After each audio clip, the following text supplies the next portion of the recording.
ঘুমের যে বিষয়টা, দিনের বেলা যে আমরা ঘুমাই, তো অনেকেই বলে যে হচ্ছে ন্যাপ নিবেন, শুধু ঘুমাবেন না। কিন্তু এই ন্যাপ নেওয়া বা ঘুমানোটা সবার জন্য কিন্তু এক এক রকম না। হ্যাঁ, পার্সন টু পার্সন ভ্যারি করে। কারণ হচ্ছে আপনার আপনার হচ্ছে ঘুমের প্রয়োজন, কিন্তু আপনি ন্যাপ নিচ্ছেন, দেখবেন যে আপনার হচ্ছে না, মানে ঠিকঠাক মতো যাচ্ছে না, ঠিকঠাক মতো আপনার পড়বে না। কিন্তু যখন আপনার ন্যাপের প্রয়োজন, আপনি তখন ঘুমাচ্ছেন, দেখবেন যে আপনার মেজাজ খারাপ হয়ে যাচ্ছে, মন খারাপ হয়ে যাচ্ছে, কিছুই ভালো লাগতেছে না, মনে হচ্ছে যে শুধু শুধু ঘুমাইছিলাম। সো আপনাকে রিয়ালাইজ করতে হবে যে আপনি ঘুমানোর পর দিনের বেলা যখন শরীরটা একটু টায়ার্ড থাকে, ম্যাক্সিমাম মানুষ তো হচ্ছে দুপুরবেলায় একটু ন্যাপ বা ঘুম যেটাই নেয় নেয়। তো আপনাকে দেখতে হবে যে আপনি আহ, কোনটাতে ইউজ টু।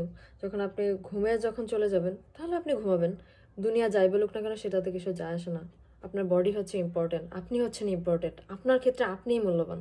হ্যাঁ, দুনিয়ার মানে দুনিয়া 14 গোষ্ঠী উদ্ধার করে দিতে পারে, ডাজন্ট ম্যাটার। আপনাকে হচ্ছে আপনার শরীরে যাতে যেটা ইফেক্টিভ সেটা করবেন। যদি ঘুম হয়ে থাকে, ওকে ফাইন, ঘুমাবেন আধা ঘন্টা 1 ঘন্টা। যদি ন্যাপে ইউজ হয়ে থাকে, ন্যাপ যদি আপনার জন্য শরীরের জন্য ইফেক্টিভ হয়ে থাকে, আপনি ন্যাপ নেবেন। কখনোই ঘুমাতে যাবেন না, কখনোই না, দুনিয়া যাই কিছু বলুক না কেন।